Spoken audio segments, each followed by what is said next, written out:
हा. A beam of light is incident on glass plate at an angle of 60 degree. A reflected ray is polarized. Polarization by scattering. Angle of incidence दिलाय 45 degree. Angle of refraction विचारलाय. Okay. आता problem काय दिलंय बघा. Beam of light incident on a glass plate at angle 60 and reflected ray is polarized असं म्हटलंय. ह्याचा अर्थ काय? हा अँगल 60 म्हणजे काय?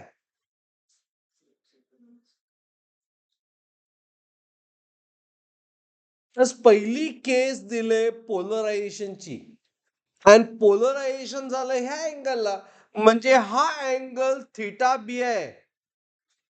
ब्रुस्टर्स अँगल किती दिलाय? 60. ओके. ही एक केस दिली ह्या प्लेटची, ट्रान्सपरंट प्लेटची थिटा बी दिलाय. मग अजून एक अँगल दिलाय 45, म्हणजे दुसरी केस दिले ज्यामध्ये I45 असताना आर फाइंड करायचंय. तुम्ही म्हणणार R45 असणार तर नाही, ही वेगळी केस आहे. नाहीतर डायरेक्टली थिटा बीज आय आहे ऍक्च्युली.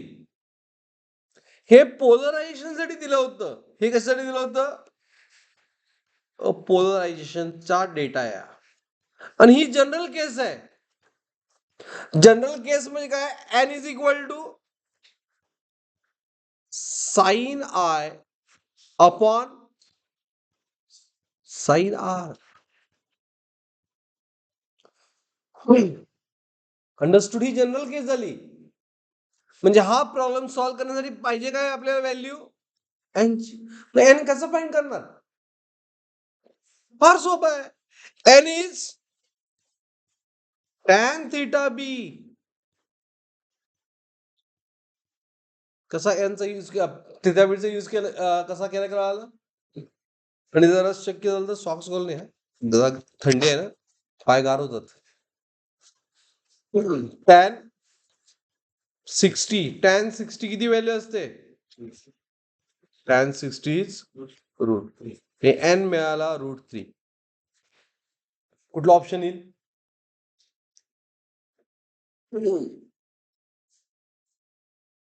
डायरेक्टली येते. ठीक आहे. मग आपल्याला माहिती आहे formula N is sine I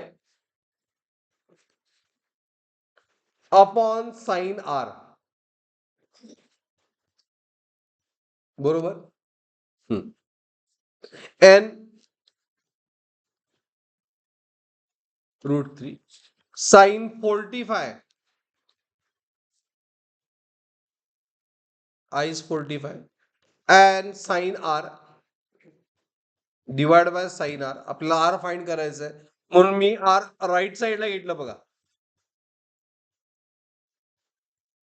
बरोबर.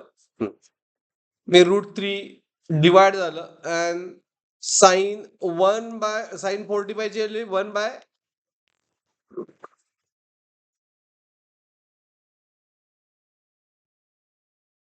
1/√3 इंटू 45 ची व्हॅल्यू 1/√2. मग आर किती आलं? आर फाइंड करायचं साइन इनवर्स ऑफ 3 चा